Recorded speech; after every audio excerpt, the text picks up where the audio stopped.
त्रिकाल में कभी कोई सुखी, शांत, आनंदमय, निर्भय ये पद की प्राप्ति नहीं कर सकता।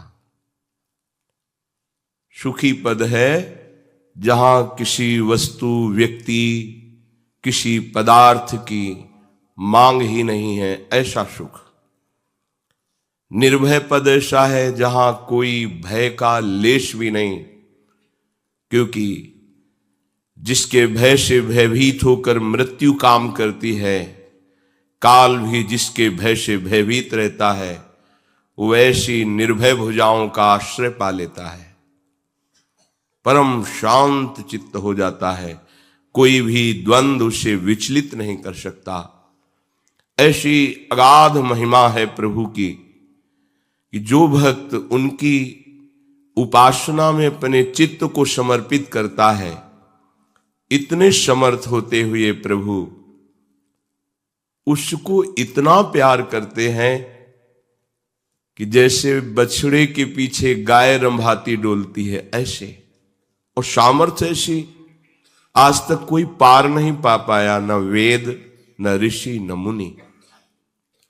पर हम ऐसी मंद बुद्धि से युक्त हो गए हैं, माया के द्वारा हमारा ज्ञान ढक दिया गया है कि हम चाहते तो सुख है, शांति है, आनंद है, विश्राम, थक गया जन्म मरण के चक्र से, अब मुझे विश्राम चाहिए, जहां ये दुख ना हो, जन्मना है, रोग ग्रसित होना है, अभाव है, नाना प्रकार की विपत्तियां हैं, और आखिरी विपत्ति मृत्यु। थक गया इनको भोगते भोगते, अब ऐसा विश्राम स्थल जहां इनका प्रवेश नहीं, वो है श्री भगवान।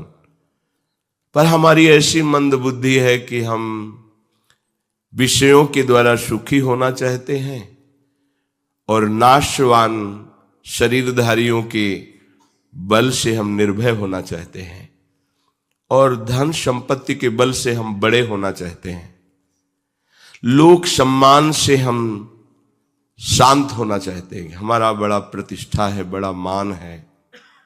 ये भ्रम हो गया हमें, हमारी बुद्धि मंद पड़ गई है। अगर हमारे जीवन निर्वाह के लिए धन चाहिए ही, माना आपकी स्थिति नहीं है ऐसी, आपको धन चाहिए, तो आप अधर्म का आश्रय मत लीजिए।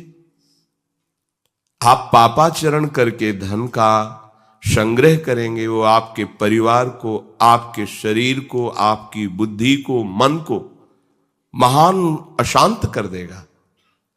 पर आपकी बुद्धि पवित्र नहीं है तो निर्णय ठीक नहीं कर पाती, तो लगता है इन किन प्रकारेण धन आना चाहिए जिससे हम अपने परिवार को सुखी कर सकें और हम सुखी हो सकें। आपको धन चाहिए तो परम धनी श्री हरि, श्री कृष्णचंद्र जी का आश्रय ले लो। विश्वास कीजिए, आपकी मांग खत्म कर देंगे, इतने बड़े वो दाता हैं। आपको ऐसा संतोष धन प्रदान करेंगे कि बाहर के बड़े बड़े धनवान भी उस संतोष सुख की झांकी कल्पना भी नहीं कर सकते जो आपको प्राप्त होगा। जिसे संतोष सुख प्राप्त हो गया वो ब्रह्मा से भी बड़ा धनी हो गया। ये संतोष भगवत कृपा से प्राप्त विवेक के द्वारा होता है। अगर हमको लौकिक धन भी चाहिए तो उन्होंने ही तो प्रकट किया है। इस पृथ्वी में खाने हैं, जैसे गेरू की लाल मिट्टी हुई, ऐसे ही तांबे की, स्वर्ण की, हीरे की, ये सब खाने हैं। और एक भ्रकुटी के संकेत मात्र से माया ने सब रच दिया।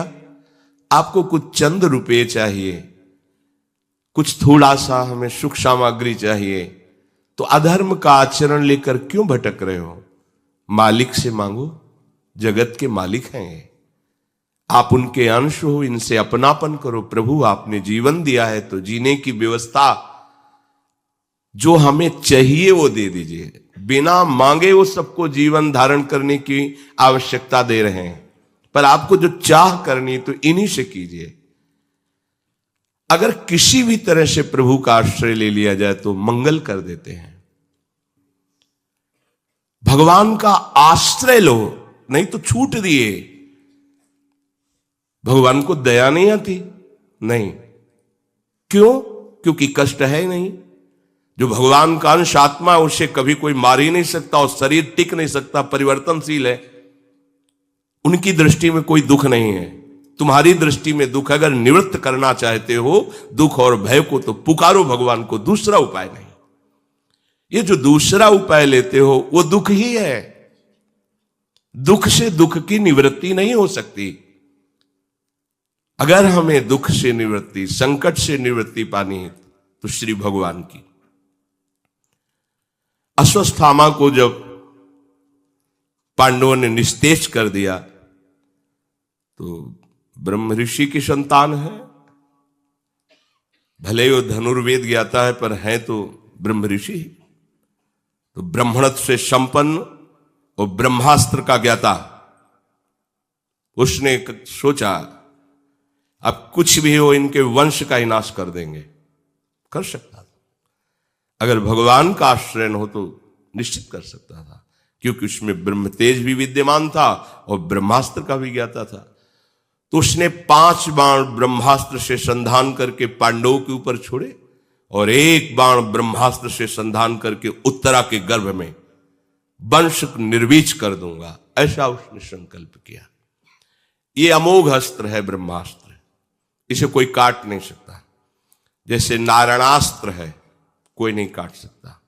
ये सब अमोघ दिव्यास्त्र हैं, ये भगवत स्वरूप है। अब तो इनके धारण करने की क्षमता ही नहीं, वो तेज ही नहीं, वो तप ही नहीं, वो मंत्र ही नहीं है।